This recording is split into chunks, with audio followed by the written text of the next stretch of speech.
Hello, everybody, and welcome to the first ever historic episode of the Crisis Point podcast.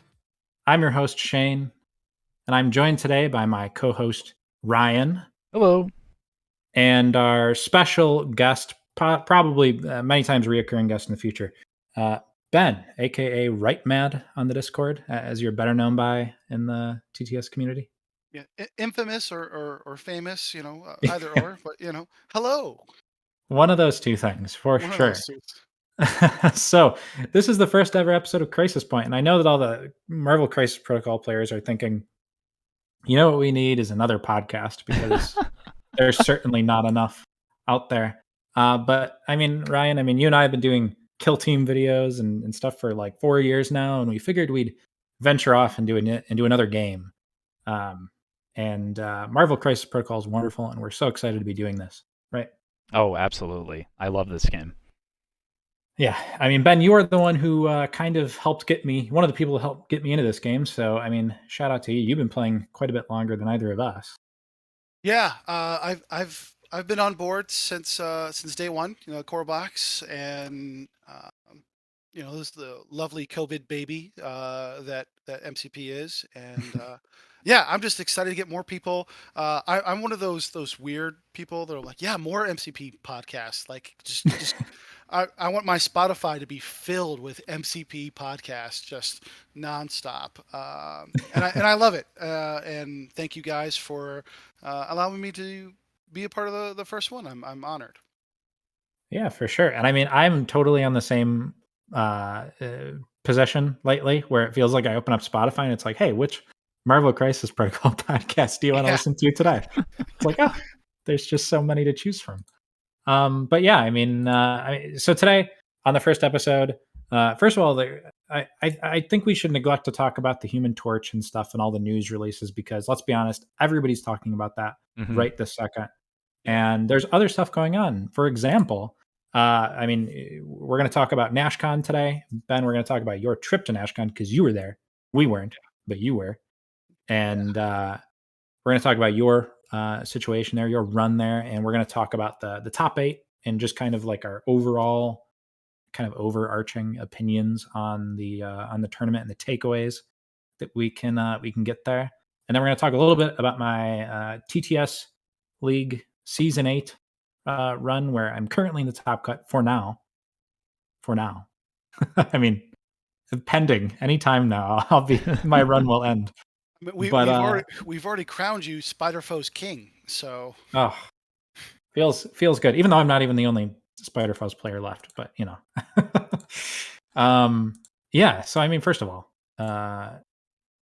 Ben, you went to NashCon. So do you want to talk to us a little bit about just like before we get into the games and stuff? Like, how was the tournament, man? Yeah, this was my first trip to NashCon. I didn't get a chance to make it last year, but I was really excited to go. We had 63 players from all over the country, and my good buddy Thoris from Canada. So we had one international, yay us, and it was awesome. That was the 63 players event was Saturday. And it was really hot and sweaty. Being in August down in Tennessee, and it rained every day, so it was nice. But we were in the hotel, and it was a really wonderfully accommodated, and we had a great time. There were 2 other events. During NashCon, there was a really fun one on day 1 that I participated in, which was the What If little mini tournament. That was a 3-game tournament where every character we did a draft, and every character you draft, they are all in an affiliation together. So you pick one leader, and they are all in that same affiliation. So tactics cards all count if it says if you need Cabal for this, everybody was Cabal if that's what you chose. My buddy Tim did a oops all shield throws draft. And he did really well, actually, go figure. So he just picked everyone that had a shield, and it was hilarious. So that was a really fun event. We had 10 people for that, if I remember correctly. And then we, like I said, we had our big main event on Saturday. And then on Sunday, we had a really cool event that's great for people just getting into MCP. It's called a 3-box challenge. What a 3-box challenge is everyone has access to the core box, and then every player chooses 3 other character boxes. And that's what you can choose your characters and your tactics cards and your crisis cards from. So it really kind of evens the playing field. If let's say you don't have all of the things, but maybe you have just a couple, um, it is a really specific and awesome. And I had a great time with that. We had, I think, another like 12 people for that while the finals was going on. So um, I rushed through that so that I could watch the last game, and I did really well. I actually took Winter Guard. 2 of my 3 boxes were the Winter Guard boxes, and went 3-0 in that event. So that was really fun. There we go. The Winter Guard did some work after all. It was a miracle. So overall, during the 3 days, I went 8-3, and I consider that a pretty big success. I was really happy. I didn't do as well as I wanted to do during the main event. I went 3-2. Um, I don't know how specific we want to talk about each one of my games, but it was definitely from round one an uphill battle. Um, but I had a So great time. I wanted to ask, it was 64 players in the main event, right, on Saturday? Yeah, 64 players. Yeah. Nice. That's awesome to hear, and I know that, like, Ryan, I think we were talking the other day about how the LVO ticket sales are just, like, crazy through the roof right now for Yeah. MCP. Yeah, it's pretty wild. You said they Like, sold out of like the first 100 tickets and then they were like some like I think so, yeah. I think they sold out really quickly, and now they're selling more, or they already sold more. I don't know. It's just there's gonna be a Yeah, lot of players. there. The LVO guy was there, as well as the guy who hosted Adepticon was there, and we got an opportunity to talk about all of that. And I guess they're selling another like 100 to 200 more tickets that they're Oh, thinking is gonna sell out pretty quick. man. I mean, Ryan and I come from Kill Team where the tournaments are, like, peaking at, like, 64. yeah. So to hear that, oh my goodness, that's just so great from such a young, like, game. I mean, it's not that young, but because of the COVID stuff, it Mm. feels younger than it is. So, okay, I didn't mean to segue there, Ben, but, Yeah. so, I mean, let's not do, like, a whole bat wrap of all 5 or I guess 8 of your games, but, I wanted to talk a little bit about so tell us a little bit about your roster that you brought to the main GT. So you took Brotherhood, Yeah. obviously, that is your baby, um, and just I guess tell us about the roster. Yeah. Well, I'm all in on Brotherhood. Magneto was right. I've got a shirt that proves it. So I mean, if it's on a shirt, it's true, right? I mean, Of that's course. you know, yeah. So I like playing um, mostly affiliated in my roster selection. What's great about this game is you can really take anybody and everybody. And you'll see when we talk a little bit about some of the top tier lists, you see a lot more splash characters. I only really had one splash character in my list.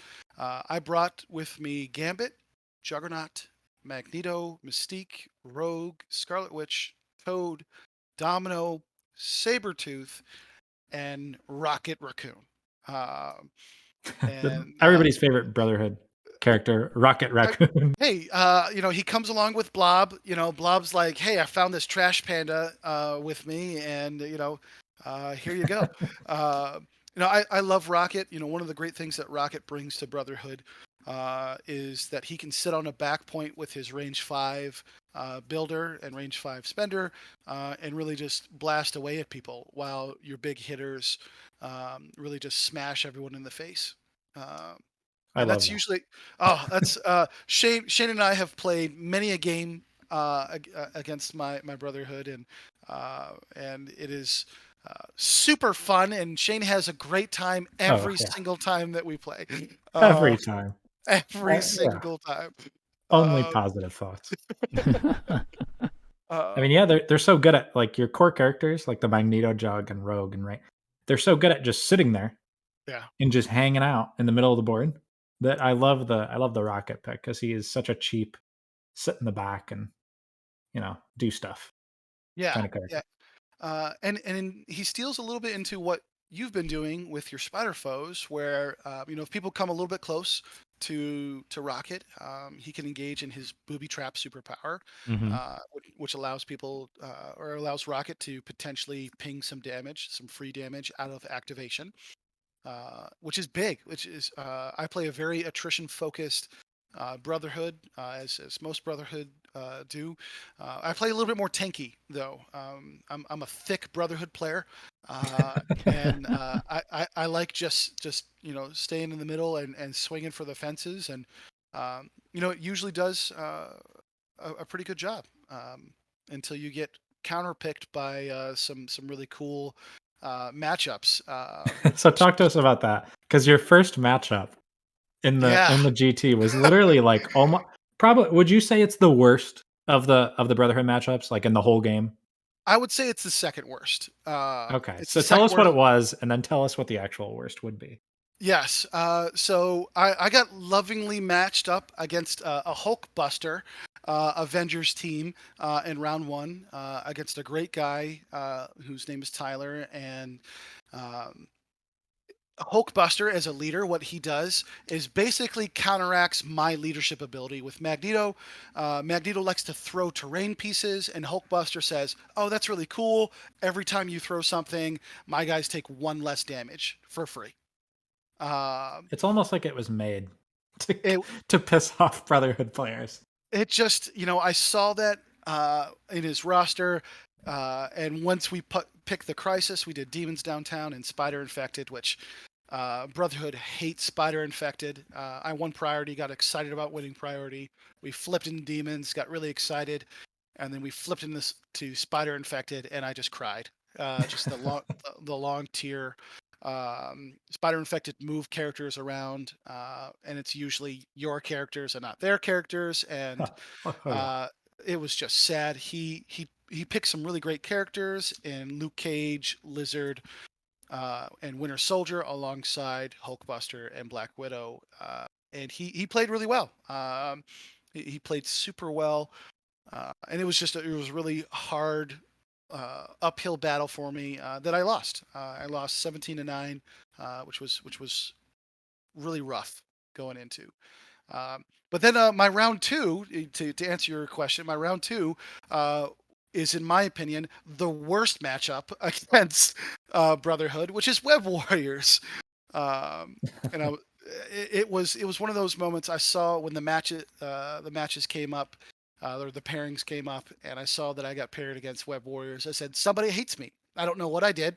I just showed up with a cool T-shirt that said Magneto is right, and rounds one and two, I got matched up against the two hardest pairings against Brotherhood, and so I had to flex into something a little bit different. Of course, I lost the priority role, and so I had to go against a very wide Web Warriors scenario, which is just what Brotherhood absolutely hates.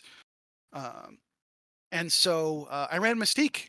I ran Mystique in that game, and I Like went six. Mystique leadership, just to Mystique clarify. leadership, yeah, Yeah. Mystique Oh, leadership. okay. Yeah, I ran Mystique leadership. I ran six wide, and the MVP of that game was a little character who doesn't get enough love, Sabretooth. The crowning moment was Sabretooth on the Web Warrior player's turn, dazed Gwen, or I'm sorry, KO'd Gwen because he attacked trying to push him off the point. He aggressives, does his counterattack and KOs Gwen. I immediately activate him again and Savage Predator into Moon Knight, which kills him. I get my trigger to attack Black Panther, which does some damage. I Savage Predator again and get the trigger again, and through 3 attacks, KO Black Panther. So in 1.5 activations, Sabretooth takes down 3 characters. Holy crap. Is that And Black Panther, or is that Sabretooth, or is that Corvus Glaive reality I, gem? yeah, I kind of blacked out for a second, and I was like, "Oh, I had Corvus. That was kind of cool." No, it was really awesome.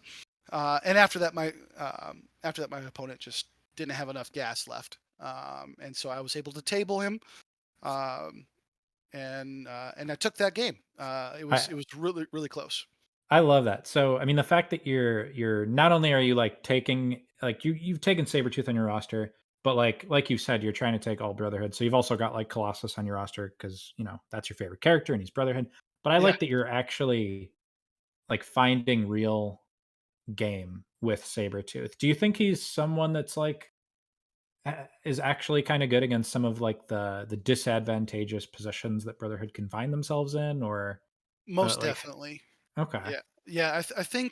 I think people stay away from Sabretooth because they feel like he doesn't have naturalistic synergies with Brotherhood because he doesn't have a throw, and that's true. He doesn't have a throw, and his tactic card that does allow him to throw himself isn't probably a card that we're going to take too often because we just have really good other cards that Brotherhood pretty consistently needs to take.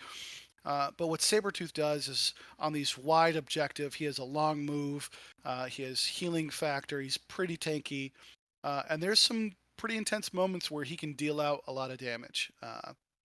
He has helped me pretty consistently. I've been running him a lot more, um, and I've been loving it. I think Sabretooth doesn't get enough love in Brotherhood, and once you start getting some free power on him, um, he does a great job. It means he can counterattack almost every time, and people have to take that as a factor. If you push him, he has ways to get back into position, and then he can attack you and damage outside. And this is something you've learned, really, really well in your Spider Foes, as well as playing against Sabretooth a couple of times, and some of my other Brotherhood shenanigans is damage outside of your turn is really good.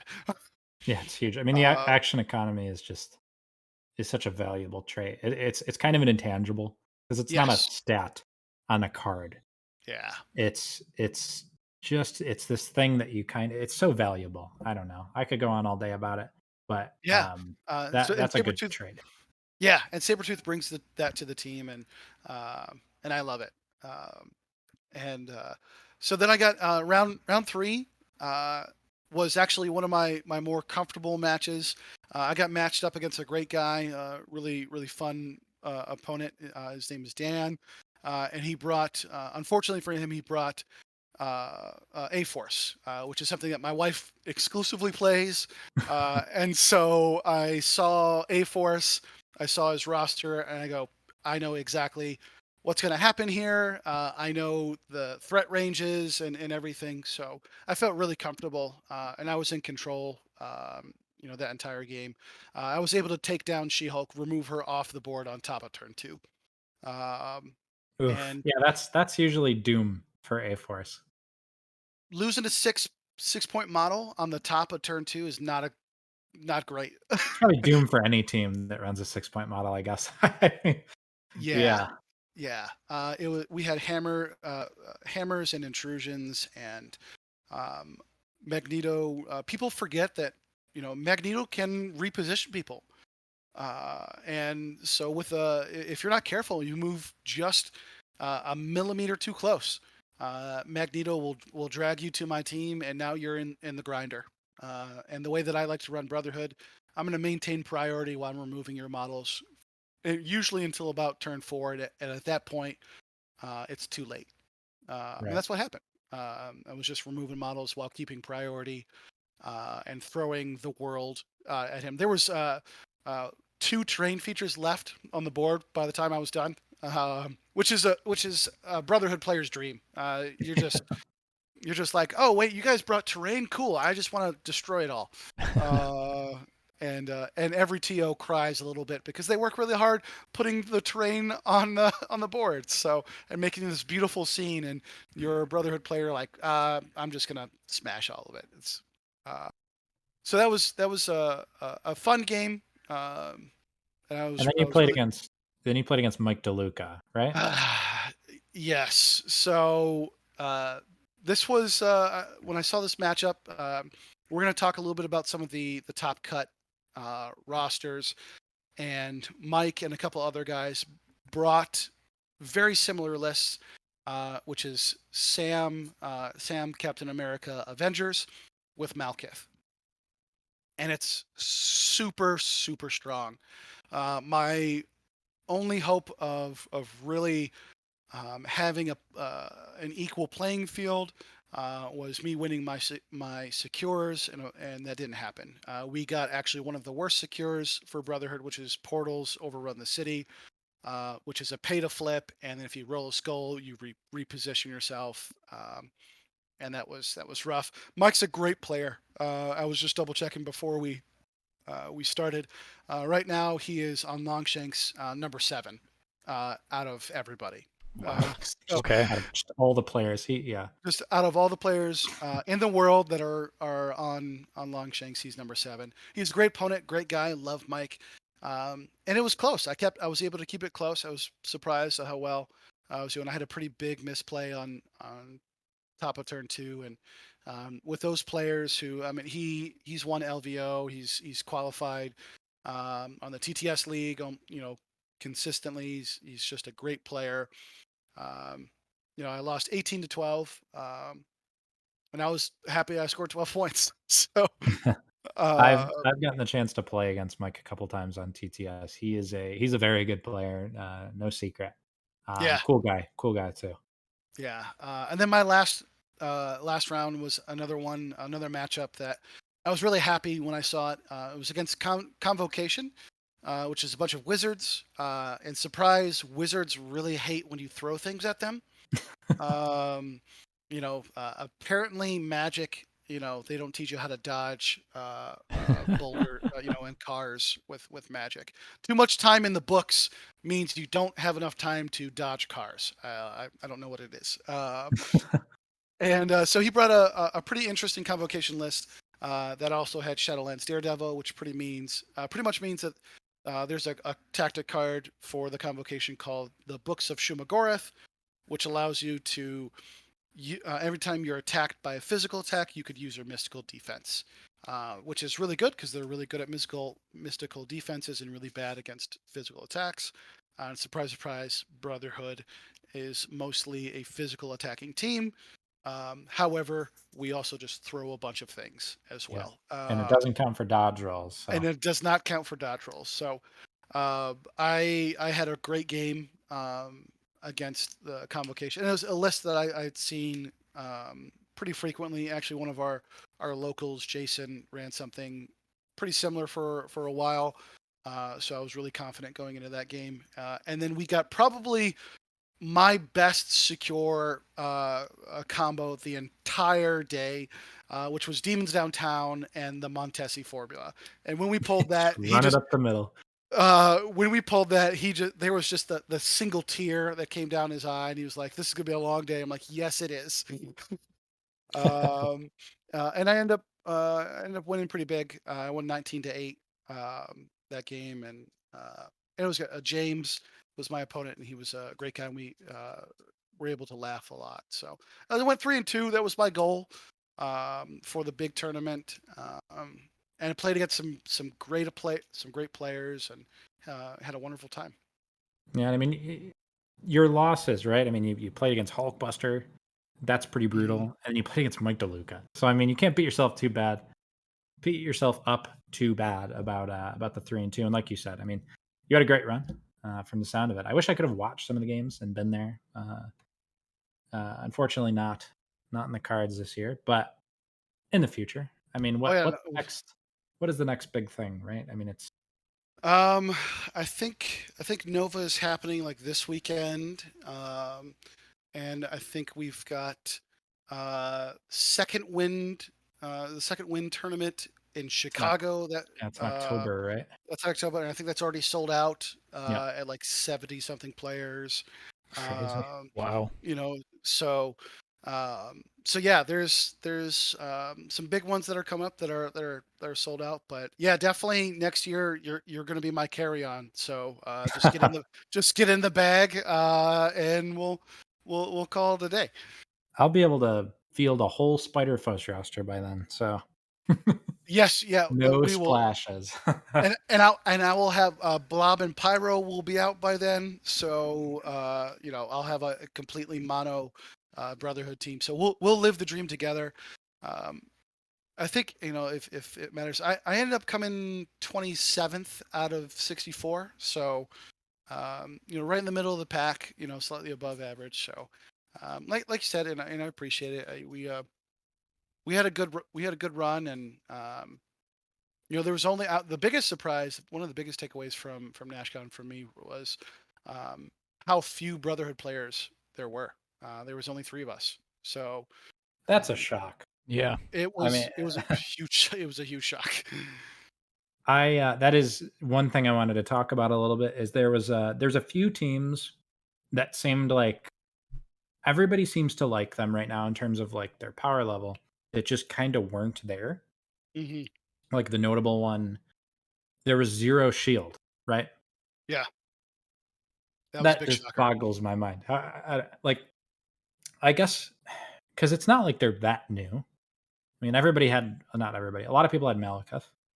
Hmm. Um, and Shield it's been about like same amount of time as Shadowland Daredevil. I don't know if it was like because I think Shield since it's come out has been clearly quite good. A lot of people seem to agree on that. Yeah, And yet, compared to the other Grunt team that came out at the same time, Shadowland Daredevil Syndicate, Shield just does not get the same amount of play and the same amount of love. Hmm. I don't know why that is. It seems like now people are starting. Like I'm noticing other top players are starting to talk about Shield a little bit, which is exciting because I've been saying to you that if I play a second team, while I wait for the new foe releases after the season, I'm probably going to look into Shield. They just seem hmm really fun, and I like the out of activation shenanigans that I that I do with my foes, and I feel like there's a lot of that with Shield. Um, yeah, I don't know. I mean, uh, they're Zero really. Shield is weird. It was super weird. I mean, we had an Inhumans player, uh, Yeah. which is just I'm you surprised know you didn't get paired against it, I honestly. I would have lost that game because I cannot beat Inhumans to save my life. Apparently, one of the biggest shocks. I mean, they're the newest affiliation, but there was more Winter Guard players than there were Brotherhood players, Oh, um, wow. and that really kind of shook me. I love Winter Guard as well, and I was actually testing some stuff to bring Winter Guard, but just didn't crack the code in time. And um, but yeah, I think Shield has some really fun interactions with the game. They're a little bit more finicky. There's a little bit more to turn the wheels Mhm. with Shield, and maybe that's what scares people off. Um, but yeah, I mean, we had 16 16 players, uh, which was the most, play some sort of Avengers team. Yeah. Now there are 3 leaders for Avengers, so it kind of makes sense. Um, but we also had 10 players playing Cabal, and I'll let you guess which leader, which they also have 3 leaders, but only Was it one. Sin? Must Yeah, have been we saw Sun. we saw all those Sin players. Yeah, No, no, no, yes. no. It was Corbuck's Red Skull, right? I don't think he saw. I don't think he saw the field once. Um, Ooh, ooh. Okay, but seriously though, Malekith did pretty uh, well. Did pretty well here. yes, he did. He's he's he's the evil boogeyman in the room right now, and people are Yeah. trying to figure out how to deal with him. Um, and um, well, we've got some hot takes, on that, but I think Malkith is a scary character, but is not, invincible. Hmm. when we talk about the finals, well, there's some pretty, I shouldn't say easy. It's not easy, but once you crack the code on how to deal with Malkith, it's not super complicated. And but he's still scary because he can just, the damage output potential is insane, and he's a giant flying cat Corvus, and that's kind of scary. Yeah. Um, and of course, my the saddest fact of all, for me at least, there were no Spider Foes games played in the GT. Technically, one player was dual affiliation Hmm. Spider Foes. I think it was Syndicate and Foes. Um, but he never played a game of Foes. It was all Syndicate. So there were effectively zero Foes players at NashCon, to my knowledge, to my understanding. Um, and a single tier. You can't see it, but I want you to know there's It's a there. single tier. It's flowing. Um, I guess I'm not too surprised though. You know, I actually talked to him about that, and tried to lovingly encourage the Spider Foes to come out. Like, oh, you can do it, Spider Foes. We believe in you. And I guess he just didn't have any matchups that he super liked. It was I don't. Twitty, right? I believe it was Twitty. Yeah. So and I played against him in my last week of the TTS league. He's a great player, really cool guy. Really cool guy. Had a broken foot. Oh, He had a broken foot, that's and funny. he was hobbling and playing, and was in good spirits. It's a What a true champion right there. Yeah. yeah. Yeah, no, he's a great player. I'm surprised he wasn't taking his X-Men because I know he's kind of known for his X-Men, and I got to see his X-Men, and he's good with them. Tweety's a great player. He actually won the What If event, um, and that was pretty awesome. I can't quite remember what he took off the top of my head because I was too busy laughing at the "Oops, I'll shield" list. And of course, he did take Nick Fury to cement the shield Oh shenanigans. yeah, so in Uh, all forms of the word, there was Yeah, Shield. there was shield everywhere, so it Um, was so pretty so fun. you actually got to talk to him a little bit. So what was did he tell you at all the rationale behind why he took like the foes half at all or Um, I'm still recovering from the NashCon brain, and I'm trying to. It was when you get 64 guys stuck in one room, it was very very hot. Oh, Um, I bet. I'm in uh, Nashville, no less. and in Nashville, in like I said, in August, it was great. But um, he, if I'm remembering correctly, um, wasn't actually Crime. I don't think he took Crime and Spider Foes. I'm pretty sure he took Wizards and yeah, Foes. convocation. Yeah, Oh, and I think the thought process was that if he got lined up against one of those wide affiliations, like a Web Warriors, like a Guardians, um, that Spider Foes, depending on the crisis, usually matches up a little bit better than Convocation does. interesting. In Okay. those situations. Yeah, my apologies to Twitty. I don't know why. I assumed every time I hear dual affiliation with foes, I just assume it's Syndicate because of Kingpin. Mhm. I totally jumped the gun on that one. Yes, it was I haven't looked. Convocation. Was it okay? I didn't look to confirm, but I'm pretty sure that that's what he was taking. Hmm. And And he named his roster Convocation. Yep. Isn't that yeah, great? because it's Twitty. That's what he does. he I comes love up with that. really great. He comes up with great names for his rosters. Um, yeah, so I think that was his rationale. I remember talking to him, I think toward the end of the event, and he was lamenting not taking his X-Men. But because he's a great X-Men player, and there was a fair amount of X-Men represented, um, and of course a fair amount of them um, had Malkith in those lists too, because um, Malkith That makes sense. is really good. Fun fact: I was just double checking the stats. Of the three Brotherhood players um, who were there, I was the only one who ran Mystique in one of the games. There was 15 games where Brotherhood was represented.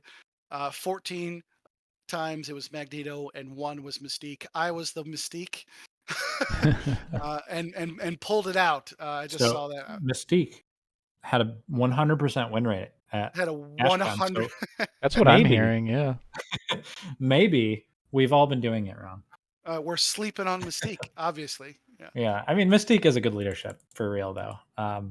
Obviously, it has to compete with Magneto, and I think it's easy to forget that Mystique is actually a legit, solid leadership. I mean, she's a 3-threat leader, which Mhm. is kind of invaluable um, in a lot of ways. I mean, people talk about that all the time with Guardians and Sam is killing it right now.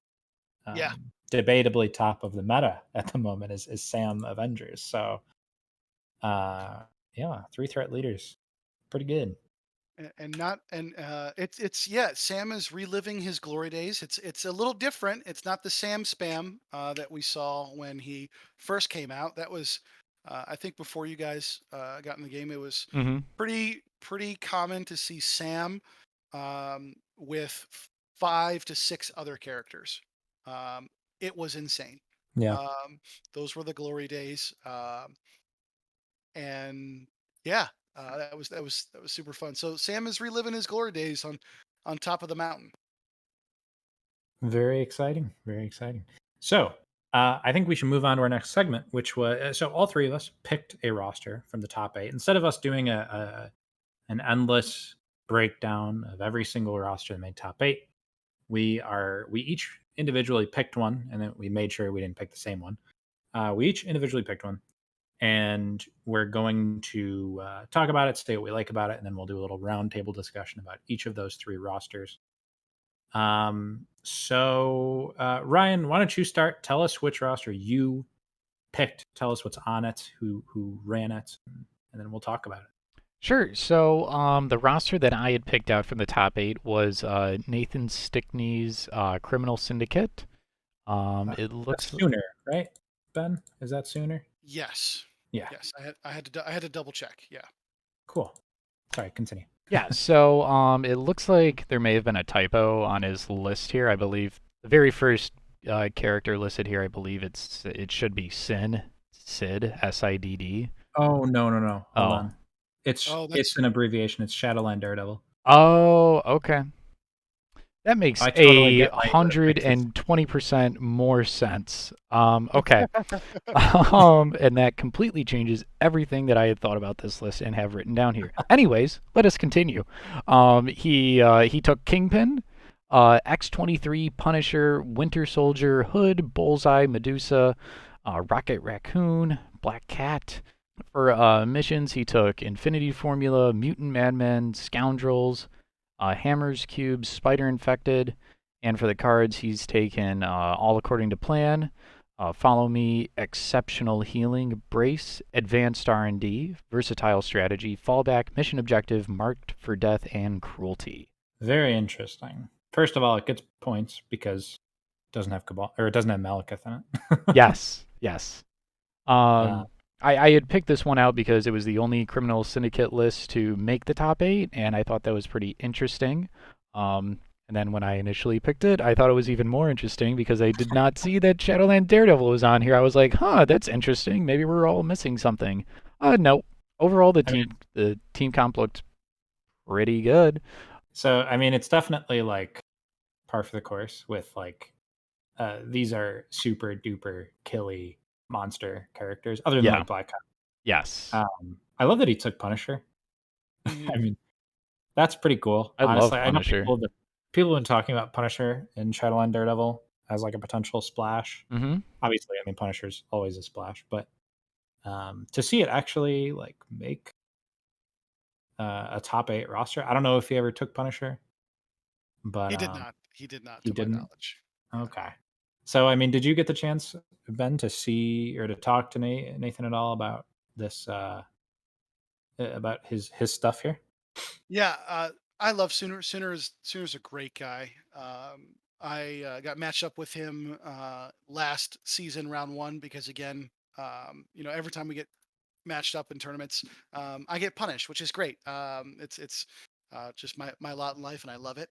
But ever since then, Sooner and I have become, friends who'd be able to just bounce ideas off of. And he wanted to continue to show, the whole thought process behind the list was Shadowlands Daredevil is really good with people who like to go pew pew. Um, Yep. go figure that guns are the kryptonite for most people. And it was it's super strong. I'm pretty sure he took, if I remember correctly, the game where he was playing next to me. We played next to each other on round 5, um, and I saw that he took versatile strategy. You taking Shadowlands, Daredevil, and Kingpin, uh, and it gives them so much flexibility to control scoring and attrition. Hmm. Anytime your characters get flipped over, if you feel like you've got a nice cushion in the points, now you finish the game off by removing models. And you'll notice that a fair amount of the characters on his list have either a rapid fire, a flurry, or another way to have extras attacks like X-23 Hmm. and her frenzy ability. And that's really, really good with Shadowlands Daredevil, who says if someone's contesting an objective or holding an objective, you get a reroll and you can reroll skulls. And that's it's a great ability. It takes Bucky's measly 4 die pew pew, and it pretty much guarantees that he's gonna get his rapid fire and put out some serious damage. For sure. I was also gonna say it's funny, like looking at uh like his crisis choices, like his extracts are the same as my foes, and his secures are the same almost as what my foes were in the first half of the season, back when I straight up could not beat Shadowland Daredevil. I would rant to you about this all the time, Ben. I Yeah. could not beat Shadowland Daredevil for like a month. And I was like going crazy. I lost, it was my one loss in the league. And I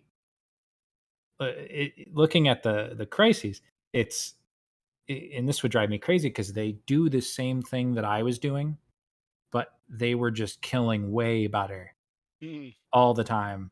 And that was one of the things where I was running into a wall where I switched my roster after week 3 and ended up playing and beating this team, not sooner, obviously, but Shadow and Daredevil multiple times in like I think week 4 and 5. The team is just really good. And sometimes you need to lose to something a million times in a row before you can start to crack the code, I guess. But I wish I could have gotten the chance to see Sooner play this. I don't know if any of his games ended up getting streamed. Maybe. His cuts did. His cut game did, I believe. Okay, very cool. And I think the NashCon that we're looking at on Longshanks has him at 8th, but I think when you account for like the bracket, he actually placed 3rd in Yes. the event. Yeah. So shout out to him. Obviously, I And mean, great he player. lost a heartbreaking game. That was I caught the tail end of it. I was able to finish um, one of I think my second game in the 3 box challenge, and able to check on his game that he ended up losing. And it was a heartbreaker. So, um, but dice do some goofy things sometimes. Yep. And then Ben, did you want to talk about your the roster that you chose? Yeah, I was not very inventive. I chose Douglas. What's his last name? Crop. Crop. We know him as Sploosh on the Discord, and that's how everyone refers to him. Sploosh ended up taking it all. He went 8-0 on the main event, and played very well. Sploosh is a great player. He took all of the single extract crisis. So he had alien ship, scrolls, and mutant extremist target senators. And that was for a purpose. He took Sam Avengers as his main leader. And Sam has some really wonderful ways to control single extracts very, very well. And so to really rebound that, he took Sword and establishes a base on the moon's blue area, Mutant Madman, and portals overrun the city with spider people. Sword was there mainly because if he didn't win priority and someone took their extracts for some reason, he was able to play. He had two 14-point crises, and that was very intentional. Mhm. Um, Playing 14 really hurts Malekith's game plan, Mm. and this list. Uh, After speaking with Sploosh and a couple of the other Danger Room guys who ran very similar lists, this is an anti-Malkith list. It really is teched um, around him because there was a lot of expectation that he was going to be everywhere. He wasn't absolute everywhere. He was there a fair amount. Um, and Sploosh did run into him a whole bunch. He ran some very typical Avengers tactic cards: Avengers Assembler, Heroes for Hire, Patch Up, Follow Me.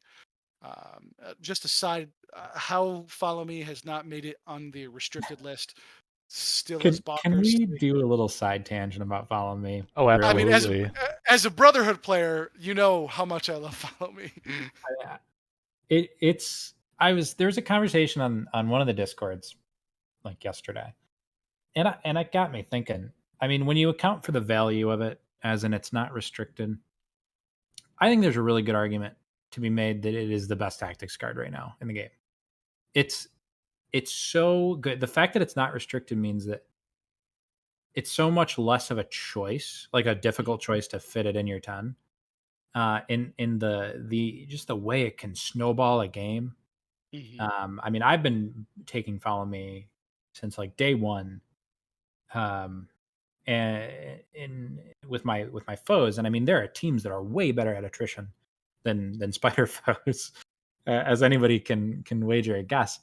And especially with Malekith, I mean, with the big boy meta that we have right now, I mean, Follow Me is just so good. I mean, like you said to me, Ben, when the changes happened, you were Mm-hmm. shocked that it wasn't restricted. Yeah. Um, and I mean, I think we're kind of seeing that now. Um, I I wanted to take a look, and I was there a roster. I think the only roster in the top 8. No, I'm sorry. There was a couple of rosters in the top 8 that didn't have Follow Me, but man, it's good. It's really good. It is very, very good. And for me, it's got to be on the chopping block for the next round of restrictions. It just has to be. I think for some reason, people stay away from it because it's 6 power to play. Um, as a Brotherhood player, just like yourself, when that card came out, I've been slapping it in every single list. I think I've said to you and a couple other folks I play with regularly, um, it almost feels weird to play without it. Yeah. Um, but I love the card. It's very good, and it's very, very good for tall lists. It allows you to remove models and not lose that coveted priority. Yeah. And that's what Sploosh was able to do all game. So he also had Brace for Impact, which is just a really solid card. Escort to Safety, which is seeing a huge increase in play. Do You Know Who I Am? Because he took Juggernaut. Face Me, which is a card that Sploosh and I actually talked about in our TTS League game of that a card that doesn't get enough love. Midnight Phantasmagoria, which is a Malkith card, which is really kind of bonkers. And the card that it's, for me, I was really surprised to see in a couple of lists was Recalibration Matrix. Um, I don't give enough love to that card. That's a card that I just kind of sleep on pretty consistently. And like I said, had the privilege of watching the entire finals game and a couple of the other finals matches, and a fair amount of them had Recalibration Matrix. And it just changes, those huge dicey turns where someone's got 8 successes and you've got 0 or 1, and you just play that bad boy, and all of a sudden, instead of taking 7 damage, you're maybe taking 1 or 2, because it makes everybody re-roll their dice. So the attacker re-rolls all of their dice, you as the defender re-roll all of your dice, and surprise, surprise, it also turns off Malekith. So it turns Yeah. off his skull shenanigans, which And is yeah, we talked about this a little bit, and it's just funny to me, and I want to highlight it because the reason. Can you tell the reason why it turns off Malekith's skull shenanigans? Yeah, so Malekith on his card, he has a special power. Let's see if I can pull it up real quick of just what it's called. I think it's the Cloak of shadow. Shadows. Yeah, the Cloak of Shadows or spooky shenanigans. And what it does is Malekith can spend power for every skull that he is rolled, and for every power that you spend, you can count that skull, more specifically that skull, uh, as a crit result for the remainder of the attack. Mm. Um, However, and because rules are fun, it is that skull that you paid for. So if for some reason there was a card that, I don't know, made you re-roll everything and you rolled a new skull, well, you didn't pay for that skull. And so it turns off that ability and says, well, that skull doesn't count anymore. And so now, as a poor Malekith, you've now wasted your power. And so it's a really funny and hilarious interaction that Malekith players don't find as funny as I do. Um, so, yeah, and there was a key moment in the finals game, which was Sploosh against Zach, our Mandarin Orange, whereas Malekith was attacking Hulk, who had, I think, already had about 12 to 15 damage on him. He spikes a huge result, gets a bunch of skulls, pays for a whole bunch of them. Um, Recalibration matrix comes out, and he ends up doing 1 damage. Eh, And it saved the Hulk and really cemented Sploosh winning that game. and I believe at one point in the tournament, um, Sploosh actually went 7 wide. I Yeah, think in the top 8, which is it basically all of his characters except like the big chunks, which yeah. is you don't see 7 wide very often. No. No, it's really funny when that happens. He did have, yeah, I didn't say his characters. He ran Hulk, Juggernaut, Malekith, Toad, Black Cat, Hood, Corebox, Widow, Luke Cage, Sam Wilson, and Vision. Um, and to my knowledge, he did not drop Malekith at all. Malekith was, and some players do this. You bring characters who are on a roster as a scare tactic to say, hey, there's a possibility that I'm going to drop Malekith, and you have to play around that. Huh. Did he really not take Malekith at all? I can't say for certain on Saturday, but on Sunday, I'm fairly confident that he did not bring him once. Hmm. Wow.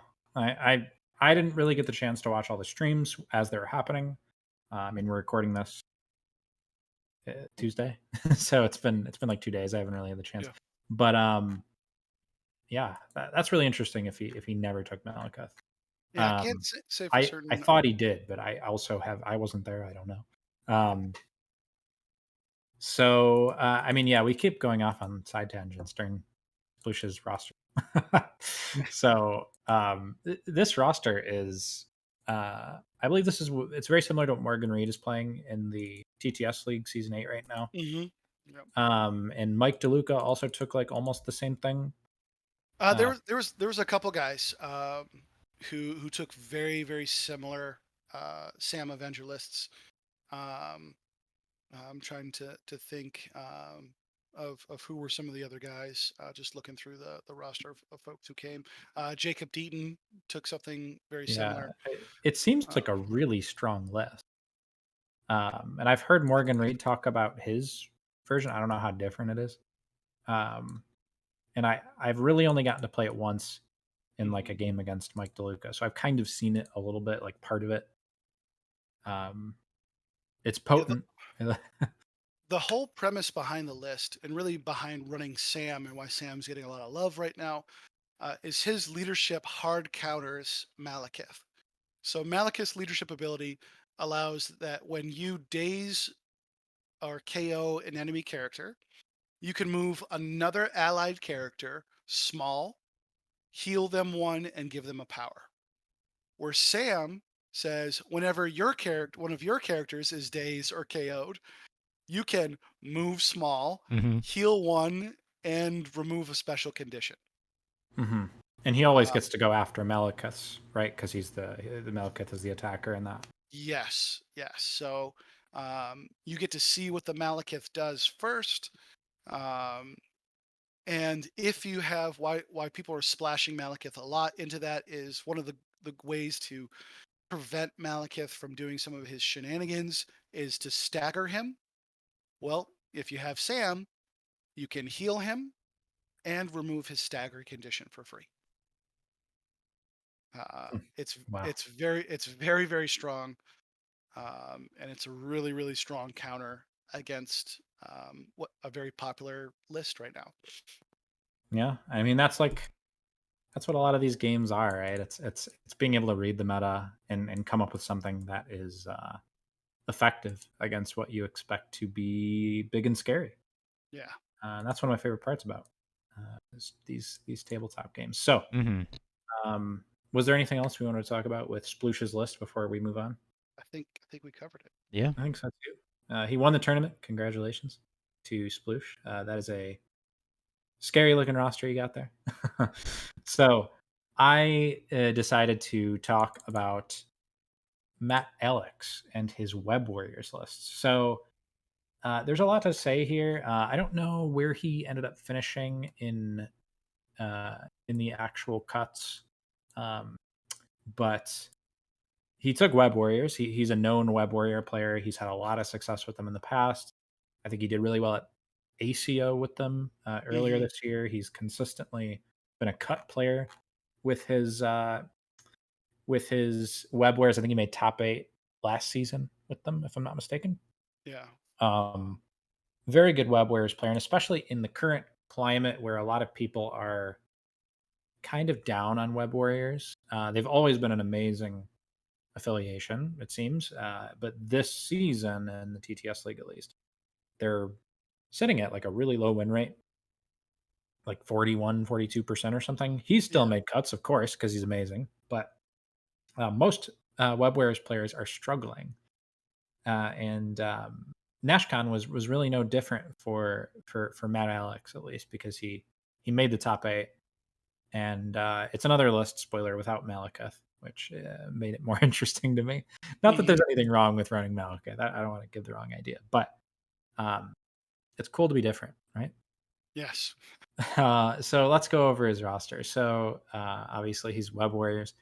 He's taken Amazing Spider-Man, Black Cat, Black Panther, Doctor Voodoo, Ghost Spider, Moon Knight, Mystique, Spider-Man, Miles Morales, Toad, and Captain Marvel. The Captain Marvel is really interesting here to me. Um, and I think he talked about it a little bit on one of the discords, and I'm blanking out on his rationale for it. But his tactics cards are advanced R&D, which makes a lot of sense for Web Warriors. All webbed up, Aunt May's wheat cakes, brace for impact, deception, face me, fall back, mission objective, spider tracker, and no matter the cost. His crisis selection is secures, where Cosmic Invasion, Black Order sends on Earth. Riot Spark, Scoundrels, and then his extracts were Mutant Extremists, Spider Infected, and Skrulls. Very interesting roster here from Matt Alex. I love to see that he's still waving the Web Warrior flag. I'm not sure he'll ever Hmm. stop waving the Web Warrior flag. Honestly, he keeps making it work. Hmm. Um, so props to him because they're not an easy team to play. From everything I've heard, I've never really dived in to Web Warriors at all, but they're always a team I'm kind of paying attention to that that seems cool, but then I think about, the time it would take for me to get good with them, and it's like, ugh. But yeah, I like this roster here. I think it's really cool. I would imagine he probably went Miles leadership the vast majority of the time, if not every game. I don't know if there's a light you can shine on any of the stuff that I'm saying here, Ben, but uh, it's a good roster, clearly. One of the things I have to say, I watched 3 Matt Alex games over the 3 days, and uh, it's like watching a masterpiece being drawn right in front of your eyes. It's bonkers. I think, just like you said, Shane, that the Web Warriors is, I think, one of the better affiliations in the game in terms of tier levels. Um, and they are, in my opinion, the hardest affiliation to pilot. There's so many moving pieces, and they're relatively squishy. So if you get something wrong, you are super punished for it. Mhm. I've tried to pilot them a couple of times, and I am nowhere near that skill level. And I always just get, blasted into the moon whenever I play them. Um, and watching Matt play Web Warriors is just absolutely amazing. And like you said, I'm also prone to cheer for people who aren't taking super meta stuff. I did give him a hard time for taking Doctor Voodoo, but that's another story for another time. Yeah, I mean, he's And definitely, you look at his 4 threats, and it's Black Panther, Doctor Voodoo, and then Captain Marvel, which is, one of those things is not like the other. Panther and Voodoo are amazing. I mean, you kind of yeah, expect to see them there, especially Panther. He's so fast. He fits in really well with the Web Warriors play style. Voodoo's just generically amazing, especially Hmm. because he's running 2 single extracts. And then Captain Marvel is one that I've never talked to Matt Alex, but I want to reach out to him and hear his thoughts on the Captain Marvel pick. I don't know if he ever took it, but it's clearly there for a reason. Do you have any idea, Ben? Do you know if he took it? I didn't even know she was on the roster. There you go. It's a pretty cool pick though. I'm curious with maybe it's like she's got the size for a throw. Maybe it's a Malekith thing. I have no Well, idea. that's true. I haven't really thought about Captain Marvel. I mean, you know, okay, maybe she is okay against Malekith. I mean, she's a 4 threat, right? But she's really good when you throw energy attacks at her, and Exactly. that's Malekith's big scary builder. Yeah. Um, she has a size 4 throw. Hmm. I'm running out of things to talk about. Uh, Those 2 things are great. yeah, those two things are. She has a stagger, a She does have a wild stagger. stagger. Yeah, she has a wild Yes. stagger. Um, Maybe. wild staggers kind of scare me. Um, Yeah. I I know a bear that has an auto stagger and can throw size Uh, four. So. But yeah, no, I mean, Matt Alex is, way better than I will probably ever be. He knows what he's doing. So if he took Captain Marvel, he took Captain Marvel for a reason. yeah. I like it. I'm not I don't mean to, like, call any doubt into it. I'm specifically highlighting it because I love when people take these kinds of things that, like, Yeah, kinda turn your head and make you think about, what's the play there. Yeah. So Captain Marvel is one of my favorite parts about this roster. yeah, And kind of like how when we were looking at Sooners roster, one of the first things I said was, "Ooh, Punisher!" Like I just love that. Yeah.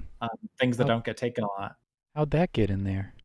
Ooh, how'd that get in there? yeah. How, Oh, Toby. But yeah, I mean, I think we've been gushing over Matt Alex's roster quite a bit here. One other thing I wanted to talk about was that he has Face Me, Yeah. which is super cool. Um, Face Me in Web Warriors just sounds so scary, but I wonder what his plays were with that. I bet that card came up at some point in the tournament because I think you brought it up earlier, Ben. yeah, It seems really good. I mean, it's a great anti Black Cat card. mhm. Black Cat gets the single extract, and she has stealth. and she moves long, and she has a place, so she's trying to get away from you. Face Me is range 4. You can spend 3 power. It goes through the stealth and says you move your speed toward me and you get a free attack. Well, Black Cat's attack isn't very scary, so it allows her to get back into the game, where you can then take her out. I'm sure that's probably why he has it. That's why I have it. So I hope he has it for the same reason, because then I could say I'm Matt Alex smart. So I mean, I've thought about with my foes just because anything that can make my opponent where I get to move them is mm, just sounds fun to me. Oh yeah.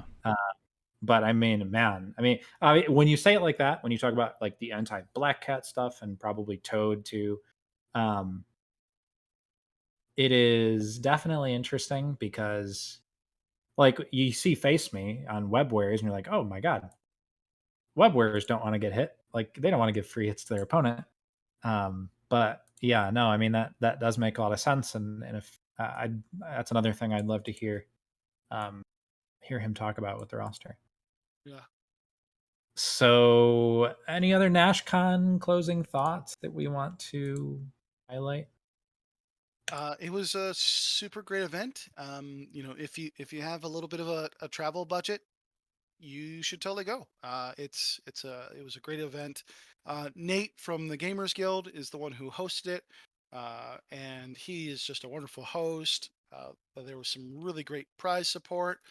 I got some cool swag. So there's it was a fun time. I had a great time. I'm exhausted, of course. We're recording this a couple days. Actually, the day after I got back. I got back, on Monday. Yeah. So I'm still feeling it a little bit, but it was great. And then Grant, who's also known as Gronko on the Discord, he also helped host it and did a great job. And both Nate and Grant are just two great people, and did a really wonderful job. Yeah. Shout out to everybody that ran the tournament. Shout out to also Professional Casual Network, who will very shortly probably be having videos up of their the games that they recorded live at NashCon. So if you want to watch some of these high level games that took place throughout the weekend, check out their YouTube channel. I'm sure that they don't have it up yet. Maybe they do. Maybe I'm wrong. I haven't checked. But very soon probably they'll have a lot of those games up. I know I was watching a stream that they did, like a video of a stream they did from Atlantic City Open earlier this year, and they got a cool setup. It's cool to see streamed Mhm. games at these tournaments. Obviously on TTS, it's easy to get the footage right of the high level players, but it's cool to see it really happening. All right, so I guess only thing left to talk about on this last topic, uh, TTS League. I feel like we should talk about it a little bit, just because it's certainly on my mind. I don't know about you guys, but I've been thinking about it quite a bit this week. I would hope I so. wonder why. Yeah, I wonder why.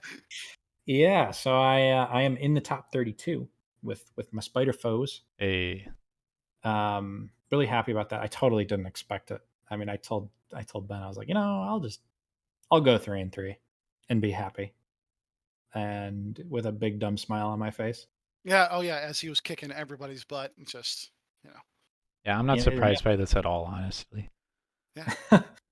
I'm just happy to be here. And now I'm in the top 32, and I have stuck with my spider foes. I really only changed a couple things on my roster going into cuts. Like it's almost identical, at least character wise. The only thing I put Juggernaut in, um, and I have less 3 threats now, but I'm just more hard committing to the 3 threats that I do have.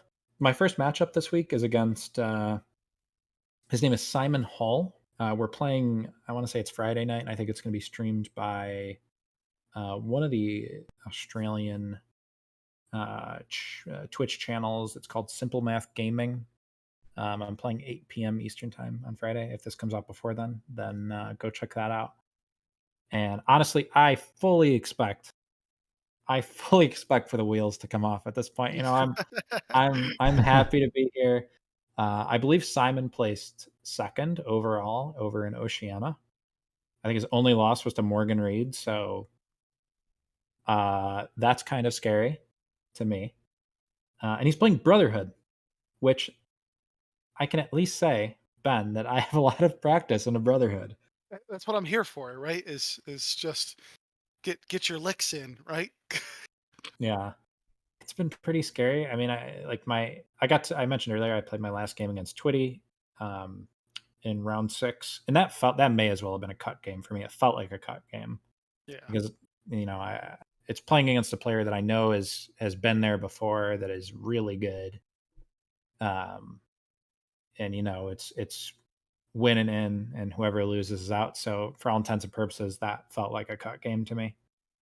And now being in I mean, I know for sure, like there was a part of me that was like, oh man, I could draw like Morgan Reed or Pat Dunford in the beginning, and that would have been terrifying. But I feel like this is by no means I don't think this is going to be easy, if I'm being honest. I think there was probably better match. I was hoping I would draw an X-Men because I just love the matchup against X-Men Hmm. with Spider Foes. I think it's one of the few things in the meta that foes do pretty well against.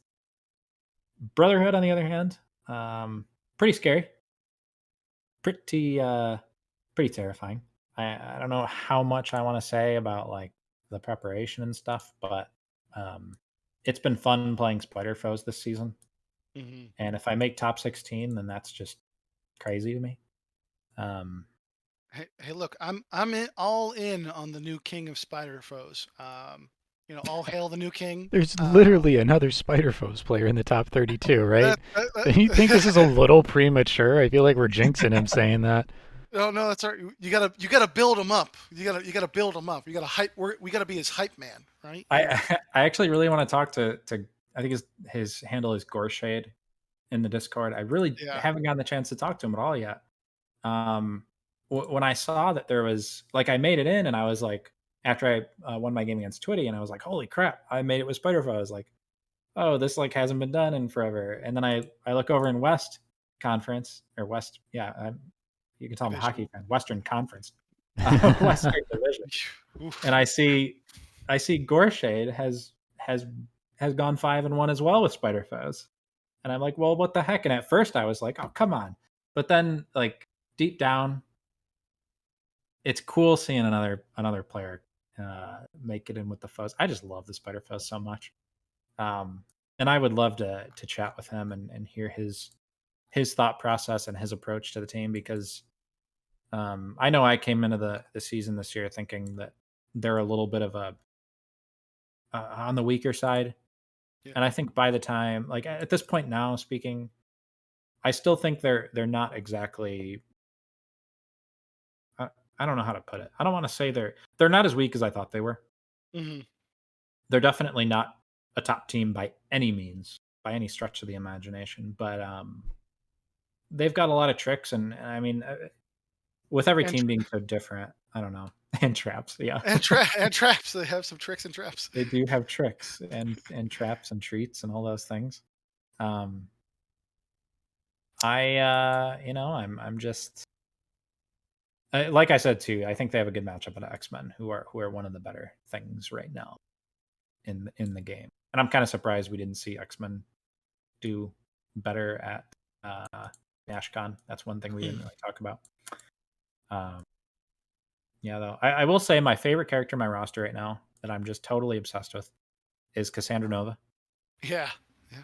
I will forever abide by the Cassandra Nova Spider Foes hype train. I think if people aren't playing Cassandra Nova and Spider Foes, they're missing out on a real fun time.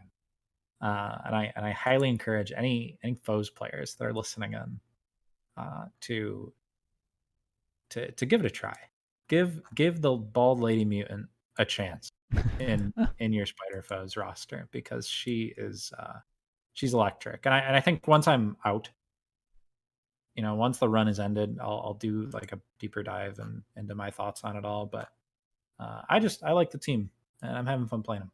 you definitely sold me on Cassandra Nova into Defoe's. I remember the first time you told me, I was like, she just, she's not great, and then we ran a couple test games, and she is just, it's a third character that can play the game during your opponent's turn, uh, and gives you so much ability to um, place characters, place her. She's got a really wonderful tactic card. Her first spender is amazing. Um, yeah, Spider Foes. If you're one of those players, if you ever played like Yu-Gi-Oh, or something like that, like, you've triggered my trap card, right? Like, um, or like, That's what hey, it feels like when I play. Yeah, that's I mean, literally playing against spider foes. Seto yes, Kaiba over here. yeah, it's just hilarious. Um, and with Cassandra Nova, she's a really great starting piece to trigger Mysterio, who can trigger Green Goblin. I mean, I've seen Shane do it. Uh, it's hilarious when it's not you, uh, when it's not happening to you. But yeah, I mean, Spider Foes. I think what you've done, and I think what they really excel at is playing the game during their opponent's turn, which is a unique mechanic. Hmm. Uh, and I think that's what's so great about MCP is, um, some other games, sometimes other affiliations or factions can kind of feel just like weird clones of each other. Um, and there of course is some subtlety to that in here as well, but um, there's a lot of uniqueness in affiliations, and then what makes it even more unique is the ability to splash any character. You know, Yeah. uh, Hmm. uh, it's Yeah. it's it's I just really amazing. like that thought, Ben. It because in I've heard I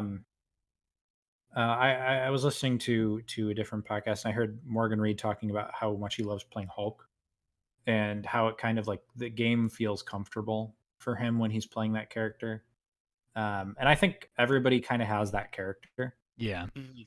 And at the moment for me it's Nova. When I play Nova, I really feel like I can control the game in a really uh, impactful way. And I always feel really safe when I'm playing Nova.